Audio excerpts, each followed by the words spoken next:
So today we're going to read the book The Year We Muddled Through. It's all about 2020.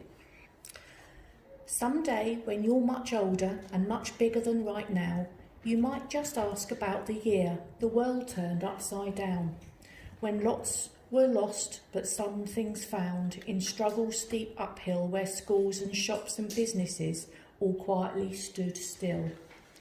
And one day when you're older, I might tell you how life changed, how we learnt new ways to do things in a world so rearranged. But while you're still so little, here's what I think I'll do. I'll tell you all about the good things from the year that we muddled through. Our road became quite empty, free from all the usual traffic. The buses, cars and motorbikes just disappeared like magic. It had never been so quiet, things had never been so still, and when darkness came and sleep arrived, all was calm until a family of foxes darted swiftly from a hedge. An owl swooped from the treetops and perched on a window's ledge. The nearby flock of fluffy sheep escaped the farmer's pen and were followed by 4 pigs, 3 cows, 2 llamas and 1 hen. Lit only by the smiling moon, our road came back to life. Without the usual noisiness, the animals' life ran fife. They danced across the garden fence and munched on all the green. They even clambered on the roof of number 17. And only on occasion, when their night ever disturbed, but no husband dared admit that they'd seen something so absurd. So their parties stayed a secret. No one knew about their fun, and the animals all scarpered home with every rising sun.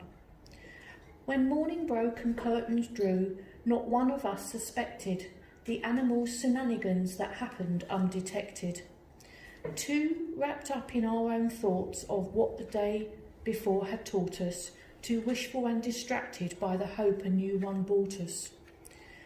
That each new dawn would somehow make the previous seem duller, and endless sparkling rainbows filled the sky with vibrant colour. On daily walks we always counted every one we saw, and it took less than 5 minutes to reach 104.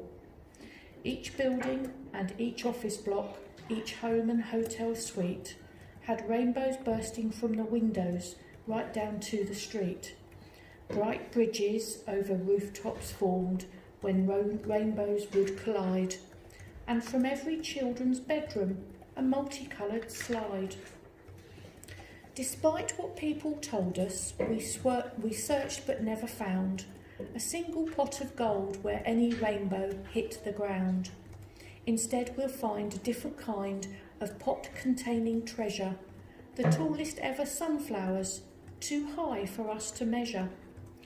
One grew above the houses, past the rainbows through the cloud, with giant leafy branches that could shelter any crowd. And people started thinking, should we climb up to the top? Should we find a way to slow it down or try to make it stop? But someone else, a man named Jack, recounted an old tale of magic beans and giants and a boy who did not prevail. He told us how, just once before, he'd seen a plant so tall, and we would all fare better letting nature make the call. So we sat and watched it growing, getting bigger every day, until the yellow petals grew to reach the Milky Way. And without the usual aeroplanes filling the night sky, as well as stars and planets, now a flower caught our eye. And these visions made us wonder, whilst momentarily was tested, perhaps our precious planet Earth might finally quite rested. With skies and plants and animals all thriving from the break, we saw first hand how life could look in 2020 wake. We started seeing everything with new and trepidation, so grateful for the things we had, we clapped across the nation.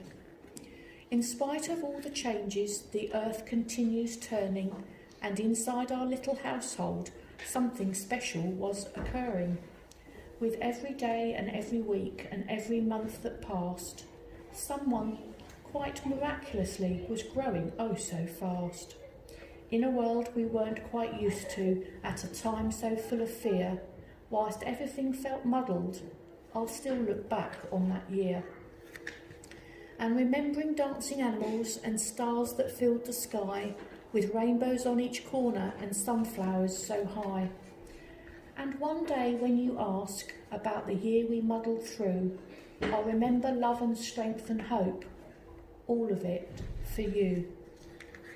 What a beautiful book. I could possibly cry. Beautiful book. It's so lovely. Did you enjoy that, guys?